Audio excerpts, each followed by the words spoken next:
अगर मैं सत्य बोल दूंगा तो बहुत परेशानी में आ जाऊंगा, क्योंकि वो बहुत बड़े लोग हैं। तो सत्य बोलने की हिम्मत अभी हमारी नहीं है, अभी समय आएगा तो।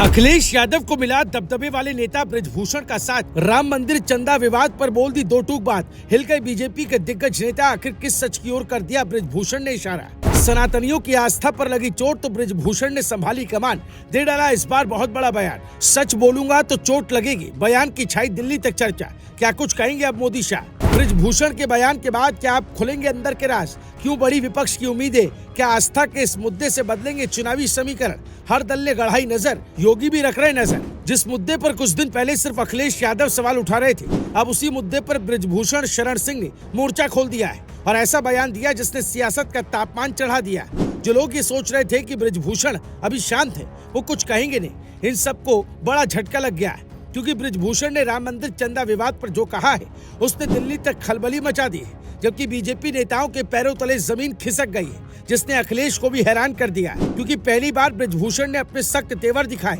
जिसकी चर्चा अब चारों ओर हो रही है, जो आपको इस वीडियो में बताने जा रहे हैं। दरअसल राम मंदिर चंदा विवाद को लेकर पहले समाजवादी पार्टी लगातार सवाल उठा रही थी, लेकिन अब जब ब्रिजभूषण ने ये कह दिया कि अगर सच बोलूंगा तो बहुत चोट लगेगी, तो राजनीतिक गलियारों में नई चर्चाएं शुरू हो गई।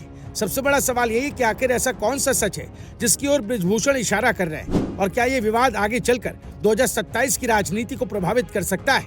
ये जानना बेहद जरूरी है। आपको बता दें कि ये पूरा मामला उस वक्त चर्चा में आया जब अखिलेश यादव ने राम मंदिर के चढ़ावे और कथित वित्तीय अनियमितताओं को लेकर सवाल उठाए। उन्होंने कहा कि मामला करोड़ों श्रद्धालुओं की आस्था से जुड़ा है, इसलिए इसकी निष्पक्ष जाँच होनी चाहिए। अखिलेश ने यह भी कहा कि अगर आरोप गलत है तो सच्चाई सामने आनी चाहिए, और अगर आरोप सही है तो जिम्मेदारी तय होनी चाहिए। इसके बाद सपा नेताओं ने भी लगातार इस मुद्दे को उठाना शुरू कर दिया। बीजेपी की ओर से इस पर जवाब आए, लेकिन मामला शांत नहीं हुआ। इसी बीच ब्रिजभूषण का बयान सामने आया। उन्होंने सीधे किसी का नाम नहीं लिया, लेकिन इतना जरूर कहा कि अगर वो सच बोलेंगे तो बहुत लोगों को चोट लगेगी और वो खुद विवाद में फंस जाएंगे, क्योंकि सामने वाले लोग बहुत ताकतवर हैं। राजनीतिक विश्लेषक मानते हैं कि बीजेपी के भीतर से आया ऐसा बयान विपक्ष को नया मुद्दा दे सकता है। यही वजह है कि सपा समर्थक इसे अखिलेश यादव के सवालों को अप्रत्यक्ष समर्थन के तौर पर देख रहे हैं। हालांकि ब्रिजभूषण ने यह स्पष्ट नहीं किया कि उनका इशारा किस तरफ था, लेकिन बयान ने चर्चा को और तेज कर दिया है। इस बीच कई सवाल भी खड़े हो रहे हैं, जैसे आखिर किस सच की ओर इशारा? क्यों बड़ी राजनीतिक हलचल? क्या होगी निष्पक्ष जांच? क्या विपक्ष को मिला नया मुद्दा? 2027 पर पड़ेगा इस मुद्दे का असर? ये सवाल उठ रहे हैं। हालांकि राजनीतिक नजरिए से देखें तो ये मामला सिर्फ एक बयान तक सीमित नहीं है। उत्तर प्रदेश में 2027 विधानसभा चुनाव धीरे धीरे राजनीतिक दलों की रणनीतियों का केंद्र बनता जा रहा है। समाजवादी पार्टी लगातार बीजेपी सरकार को घेरने के लिए नए मुद्दे की तलाश में। दूसरी तरफ बीजेपी अपनी विकास और राष्ट्रवाद की राजनीति को आगे बढ़ा रही है। बड़ी बात यह है कि ब्रिजभूषण ने सिर्फ राम मंदिर विवाद पर ही नहीं, बल्कि राहुल गांधी और कांग्रेस पर भी निशाना साधा।